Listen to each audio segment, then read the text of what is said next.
Hi, I'm Robert Jacobson, author of Space is Open for Business.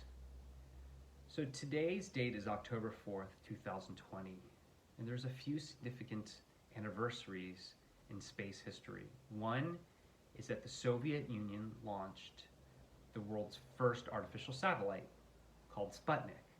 Number two, on October 4th, 2004, Scale Composites, in partnership with funding from Paul Allen, had the final flight of Spaceship One, where it reached space and it won the X Prize. Now, the significance of the X Prize was it was the first privately, it was this competition to help promote innovation and help accelerate innovation around the space sector.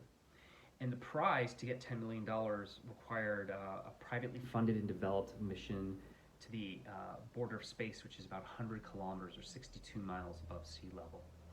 So Burt Rutan, the legendary aircraft designer, partnered up with the late Paul Allen, who funded the project. Part of the requirements were that they had to fly the vehicle twice, I think within 2 weeks, and had a certain amount of mass they had to carry. I actually saw the first flight, which was the pre-competition flight to space on June 21st, 2004, which affected me, and I'm sure many other people, in a very profound way. So on October 4th, though, on the last flight of Spaceship One, it won the X Prize. It achieved that milestone of flying twice within that period of time.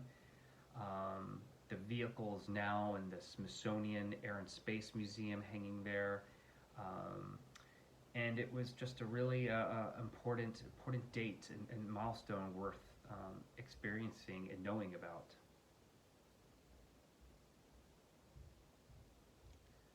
Hi, I'm Robert Jacobson. I'm going to share with you about one of our launch partners. It's a company called Space VR.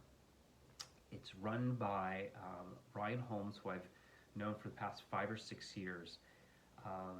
And he is actually participating not just as launch partner, but providing bonuses that we're offering for those who are for select bulk sales on the book Space is Open for Business. And I had the opportunity to experience the latest iteration of Space VR's development. So what is Space VR doing? Well, they've merged, they're a hybrid of a couple different activities. One is virtual reality, and two is flotation tanks, also known as floating.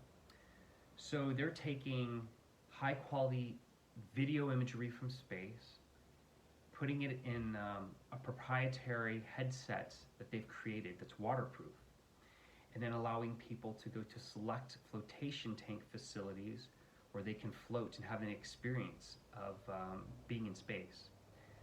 Apparently, this idea was provided to Ryan by the retired astronaut Nicole Stott, who shared that the activity of flotation tanks is probably the closest activity on Earth you can experience to being in space. And Ryan had a particular interest in virtual reality. So for those who are unfamiliar with flotation tanks, it's an extremely safe, relaxing experience. So one essentially can now have the experience of feeling like they went to space, but without having to spend millions of dollars, spend months, not longer, in training. This is all on the ground, available commercially today. Their website is spacevr.co, and their launch partner at spacesopenforbusiness.com/bonuses. So, a bit about my experience with it. You first of all take a shower in the private room. Then they have a thing called, it's a pod, and this pod has some light, and there's a very shallow tub of water.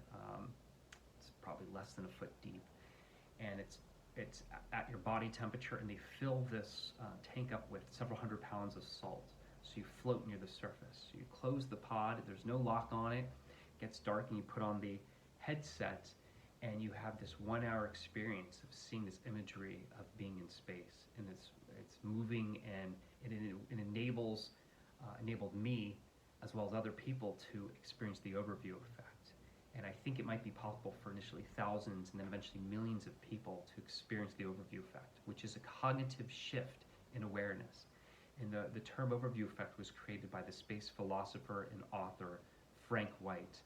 And many astronauts, or most astronauts, have described feeling the overview effect, and that's from seeing the Earth without borders, names or labels there. And sometimes people want to, they come back and they want to, make sure they want to, do a better job protecting the Earth,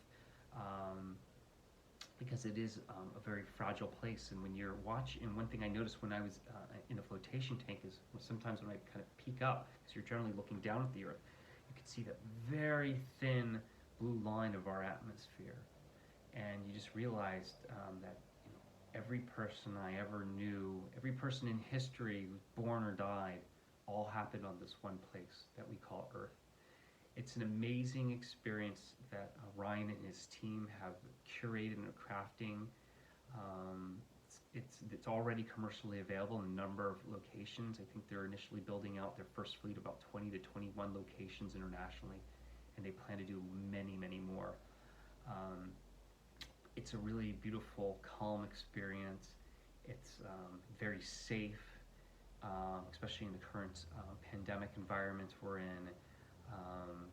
I would suggest those who are curious look more into it, and it's a really going to be a fun way to get reconnected with the Earth, humanity, find a way to relax.